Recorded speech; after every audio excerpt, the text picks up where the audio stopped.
E aí pessoal, tudo bom? Eu sou o Ralph Gomes, do canal Ateu Nihilista, e hoje eu vou falar aqui sobre um assunto que surgiu em função de uma conversa que eu tive com meu amigo Darlan. E aí Darlan, tudo bom? Nosso papo rendeu um vídeo, Darlan. Fazendo aí uma analogia, né? A gente conversando, a gente fez uma analogia entre um grande ícone, né, atual, um grande ícone da modernidade, principalmente entre os jovens, acho que em todas as idades, né, mas principalmente jovens, adolescentes, pessoas que são apaixonadas pelo maior super-herói de todos os tempos, que não é Jesus Cristo, é o super-homem. Né? O super-homem, dentro da fantasia humana, né, dentro das os grandes ícones idolatrados dentro da cultura humana, o super-homem acho que é o sonho de todos, né? Querer ser o super-homem, querer estar na condição de super. Então é o mais poderoso de todos os super-heróis. Então eu queria falar aqui hoje sobre a analogia que existe do super-homem com Jesus Cristo, porque Jesus Cristo também é um grande ícone das massas. Todos queriam ser como ele, todos querem estar ao lado dele, todos querem ser superpoderosos como ele. Inclusive os próprios evangelhos, Jesus Cristo fala, né? Se é que existiu, digo lá nos evangelhos, pelo que está nos evangelhos, sede perfeitos como o Pai. Então, dentro da nossa cultura, Jesus seria uma espécie de protótipo do homem perfeito. Uma espécie de um Adão que não se corrompeu. Né? Um Adão que não experimentou o fruto proibido. Que não sucumbiu à influência da mulher e à influência da serpente. Então, um homem corruptível. Né? Então vamos ver aqui agora, que interessante. Por exemplo, né, o super-homem. Vamos analisar aí a simbologia dos trajes, da própria psicologia do super-homem. O super-homem, em primeiro lugar, ele cai na terra. Ele vem de outro mundo. Assim como Jesus também é dito que Jesus Cristo, meu reino não é deste mundo, é o que Jesus Cristo fala, meu reino não é deste mundo. O próprio surgimento de Jesus na terra é simbolizado por uma estrela. Como se uma estrela se movimentasse no céu e apontasse para uma certa localidade. Isso aí pode ser também interpretado como essa estrela cadente, onde veio o super-homem e caiu na Terra em determinado local, onde foi encontrado por um casal e criado como se fosse um humano comum. Mesma história de o surgimento de Jesus como um homem não comum, um homem de outro mundo. Já tem uma analogia bem interessante. Né?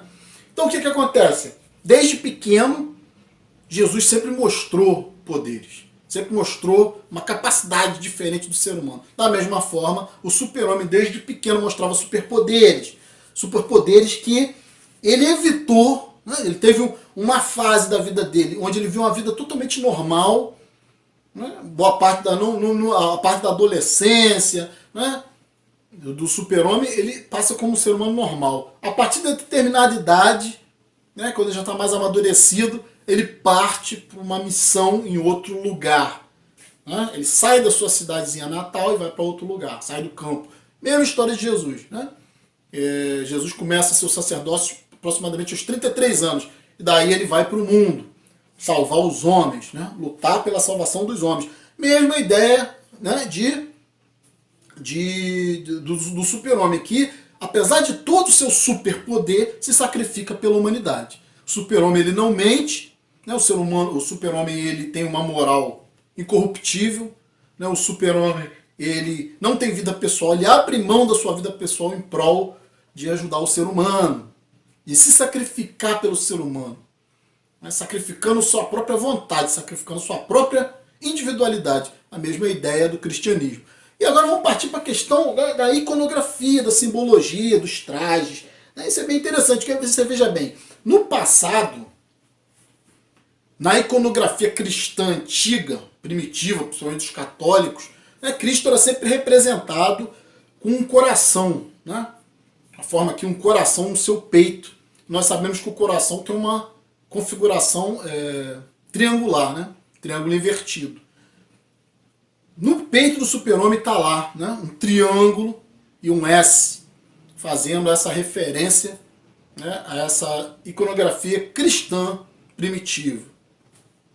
É dito também, né, que na época que Cristo foi torturado, perseguido, né, que os soldados estavam lá torturando ele, os soldados colocaram nele uma coroa de espinhos. Quem estuda sabe muito bem que essa coroa de espinhos simbolicamente representa o deus Hélios, o deus Sol. Porque o deus Sol nas representações antigas, muito antes de Cristo, na Grécia Antiga, Hélios era representado com uma coroa de raios saindo da sua cabeça, representando o Sol. Deus Hélios é o deus Sol. Na astrologia nós sabemos que o Sol é o 13º elemento. Por isso o número 13 é muito mal visto pela cultura ocidental, né? Porque o 13º é aquele que se sacrifica.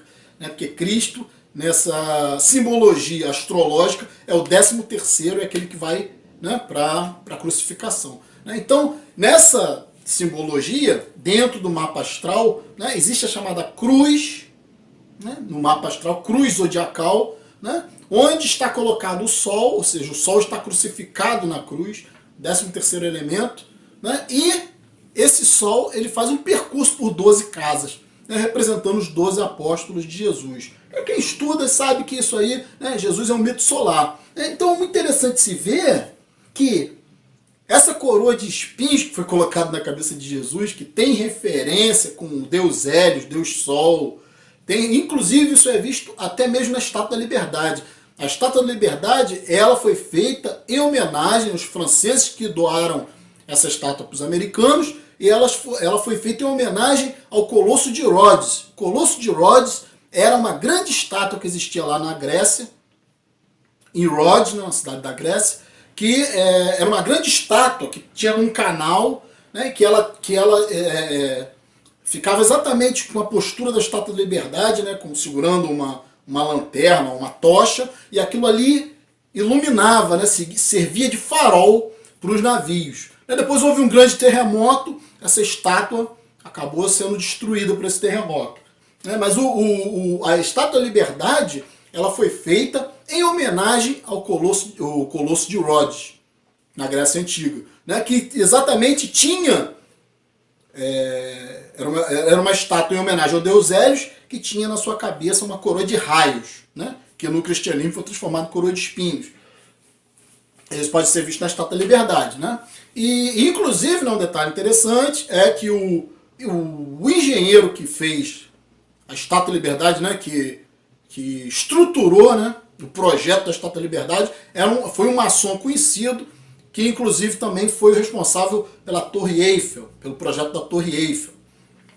Embaixo da Torre Eiffel tem o Campo de Marte. Então são todas referências a deuses antigos. Né? Isso com a mão sempre da maçonaria. Então você pode ver que toda essa referência ao Sol, toda essa referência a Hélios, Deus Sol, né, está representada também na simbologia do super-homem. Por quê? Porque o super-homem é um Deus que tira a sua força do Sol. É um super-homem, né? Um Deus que tira toda a sua energia do Sol. Ele só tem poder por causa do Sol amarelo da Terra. Porque em Krypton, que é o planeta de origem, o Sol é vermelho e ele lá não tem poder nenhum. Né? Por causa da diferença molecular, né? A própria radiação do Sol amarelo interfere na estrutura molecular do super-homem, né? Do Kal-El, né? Ou do Clark Kent, e transforma ele num super-homem. Né? Quando ele sai da Terra, se distancia do Sol, ele perde esse poder. No seu planeta de origem, ele não tinha poder algum, era um homem comum. Né? Então também isso é um questionamento do que seria Deus. Né? E Deus é sempre colocado como alguém que tem superpoderes. Mas superpoderes não é sinal de divindade. Superpoderes é só sinal de que você tem um poder superior em termos físicos, né? Em termos de força ou até de tecnologia. Fora isso, você não é superior a ninguém.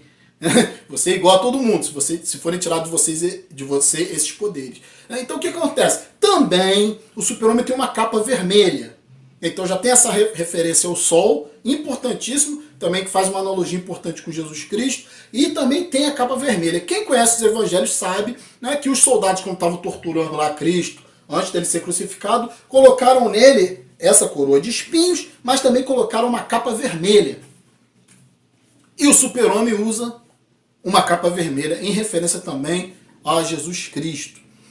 Tem a questão da fragilidade do super-homem. O super-homem, a fragilidade dele é em relação à Kryptonita, né, do seu planeta de origem. São meteoros, que o planeta Krypton do super-homem explodiu, né, e depois de muitos anos caíram alguns meteoros aqui no planeta Terra. Né? Então o que acontece? Quem é o opositor do super-homem? Quem é exatamente que consegue fazer frente, ou se revoltar, ou se rebelar contra o super-homem? Nada mais, nada menos que Lex Luthor, um homem comum. Né? Na simbologia bíblica, o homem comum ele traz o pecado do Éden. Né? Então você veja bem que interessante como Lex Luthor, sendo um homem comum, através do conhecimento, através da inteligência, porque ele não tem poder algum, né? Ele consegue ser o arqui-inimigo do super-homem, demonstrando que superpoderes não fazem deuses. Superpoderes não fazem deuses. Deuses não existem. O que existe são pessoas em variados níveis de poder. Né? O super-homem tem muito poder em termos de força, mas o Lex Luthor consegue equilibrar essa balança com o poder da sua inteligência, da sua tecnologia. Né? E o Lex Luthor é esse símbolo do homem comum, do homem pecador, do homem egoísta, egocêntrico, né? Que traz em si, pela simbologia bíblica, o pecado original. Porque o que é o pecado original? Né? O que Deus no Éden não queria que o homem tivesse? Conhecimento. Inteligência. Né? Porque esse conhecimento, essa inteligência poderiam fazer com que o homem se voltasse contra Deus. Né? E Deus na história bíblica está sempre com medo. Né? Deus na história bíblica é sempre um político, né? Que nunca pode agir. Ele está sempre com medo. Por exemplo, vamos dar alguns exemplos. No próprio Éden, né? Não era permitido ao homem ter conhecimento, inteligência. Né? Então o homem se mantinha ali numa espécie de um cativeiro, né? Para Deus se proteger. Quando o homem teve acesso ao conhecimento, ele viu que poderia ser como Deus. A própria palavra bíblica diz, Deus diz na palavra bíblica, né? Eis que o homem agora é como nós. Então é também um Deus, conhecendo sobre o bem e o mal. Então, o que define essa palavra Deus é conhecimento. Não é poder e força, é conhecimento. Conhecimento é que faz os deuses. Através do conhecimento você cria. Através do conhecimento você muda a sua realidade. Através do conhecimento você tem condições de se rebelar, de guerrear, de combater algo com o qual você não concorde. Que é o símbolo de Lúcifer, de Satanás, né? Que é o símbolo do próprio homem. Então o terror, você vê o terror ali que existia de Deus, que o homem tivesse conhecimento. Quando um homem teve esse conhecimento, pronto, a partir daí tudo se desestabilizou. Na própria palavra bíblica, né, diz que Deus, quando estava lá na sua cidade celestial, os homens tentaram subir através da Torre de Babel. Ele destruiu tudo, confundiu as línguas. Por quê? Por medo que se descobrisse o que estava lá em cima. Né? É dito que o homem jamais, a homem algum, conseguiu ver a face de Deus. Então Deus bíblico está sempre se escondendo, está sempre com medo de que tenham acesso a ele. Né? Simplesmente porque essa simbologia, ela quer dizer exatamente isso. Que não existem deuses, existem homens que se fazem passar por deuses. Consciências, que têm poder tecnológico, têm algum tipo de poder, de força, né? de controle. Né? Mas não tem nada a ver isso com divindade ou com Deus. São homens, se você tirar o poder deles, são homens comuns. Se você tirar todos os poderes de Deus, ele se torna um homem comum. Assim como você tirar todos os poderes do super-homem, ele se torna um homem comum. Né? Tanto é que a história do super-homem mostra que ele tem, que a maior fragilidade dele é exatamente confiar no ser humano. Exatamente abrir mão da sua condição de super para se tornar humanizado. Quando ele ama a Lois Lane, ele se enfraquece, né? E o Lex Luthor se aproveita disso. Quando, por exemplo, ele está exposto à Kryptonita, ele perde seus poderes, ele se enfraquece, ele se transforma em um homem comum. E aí Lex Luthor, que é muito mais inteligente, sempre está, né? Sempre consegue uma vantagem. Né? E outra questão interessante, né, que até o amigo Darlan, né, que propiciou aí a gente fazer esse vídeo, através de nossas conversas, ele fala uma coisa muito interessante, que ele se tornou ateu a partir do momento que ele começou a ler a Bíblia. Ele se tornou exatamente inimigo da religião, inimigo até da própria Bíblia, inimigo até do próprio Deus, né? Inimigo entre aspas, né? Porque ele não passou a não acreditar. Então ele se colocou numa posição de rivalidade em relação a toda essa questão religiosa. Por quê? Porque ele foi na fonte, né? Ele foi ali onde está a história. Ali ele viu as contradições, né? Ele conseguiu ter um amplo conhecimento profundo da Bíblia, e através disso é que ele se tornou ateu. É que interessante. Então você vê também que isso está expresso na história do Super-Homem, a partir do momento que Lex Luthor, o Super-Homem constrói uma fortaleza de solidão lá no Polo Norte, bem afastado, quem olha de longe é um monte de gelo. Né? Mas Lex Luthor foi lá na fonte, né? Porque o Super-Homem, claro, né? Ele construiu uma coisa afastada, para que ninguém identificasse, para que ninguém tivesse acesso às suas fraquezas, para que ninguém tivesse acesso à sua história. Porque, de um certo ponto de vista, o Super-Homem é um mentiroso, né? Porque ele tem que se disfarçar de Clark Kent, ele tem que fingir que é um humano comum. Né? Ele está sempre nessa dicotomia, né? De Deus e homem. Então o que acontece? Ele constrói a Fortaleza da Solidão lá no Polo Norte. Então o Lex Luthor consegue viajar até lá e consegue ter acesso através da tecnologia, do conhecimento, que é exatamente o que os deuses não querem que o homem tenha, né? E que o próprio Super-Homem simboliza isso, colocando essa fortaleza num local de difícil acesso ao homem, num local gelado, né, onde poucas pessoas conseguiriam sobreviver. E Lex Luthor, através da tecnologia, vai lá, tem acesso a toda a história do Super-Homem, descobre de onde o Super-Homem vem, da sua origem, entende que o Super-Homem não é todo poderoso, nem Deus, entende que o Super-Homem é apenas um homem com poder, e que esse poder pode ser contestado, que esse poder pode ser inclusive anulado. Né? Então o Lex Luthor faz o quê? Ali ele descobre que a Kryptonita, né, que tem a radiação de origem do planeta do Super-Homem, pode sim influenciar, né, ou anular o poder no que está no Super-Homem por causa da radiação do nosso Sol. Então você veja bem como a intelectualidade, né, a capacidade tecnológica, capacidade de ter crítica, porque enquanto a grande maioria dos seres humanos acham que o Super-Homem é uma espécie de Deus, idolatram, né, o Lex Luthor se torna o arquirrival do Super-Homem. Né, porque o Lex Luthor também ele simboliza ali um aspecto egocêntrico do ser humano, um aspecto egoísta do ser humano. Ele quer terras, ele quer o mesmo poder do Super-Homem, é o símbolo do diabo. Ele quer ser uma espécie de todo-poderoso. Só que ele é um ser humano comum, e ele consegue fazer essa frente, fazer essa oposição através da inteligência. Então olha só que interessante é a simbologia do Super-Homem, que é uma espécie, assim como Cristo é um protótipo de um homem perfeito, essa iconografia do Super-Homem, né, esse grande ícone da atualidade, né, representa Jesus Cristo. Tem ali toda a representatividade desse drama entre o bem e o mal, né, muito bem expresso, né, tanto na configuração das roupas do Super-Homem, como na sua própria postura ideológica, psicológica, e todos os personagens ali como Lex Luthor, né, e que tem toda essa dinâmica, né, e pessoas, né, idolatrando, e o Super-Homem com todo o seu poder se tornando frágil diante de um ser humano comum, né, que tem a inteligência, que usa a inteligência contra os deuses, né, porque ele entende o processo que torna aquele ser ali super poderoso. Então é mais ou menos isso que eu queria falar, né? Agradeço ao Darlan aí pelo papo que a gente teve que gerou esse vídeo. Então um abraço a todos e estamos juntos pela propagação do conhecimento.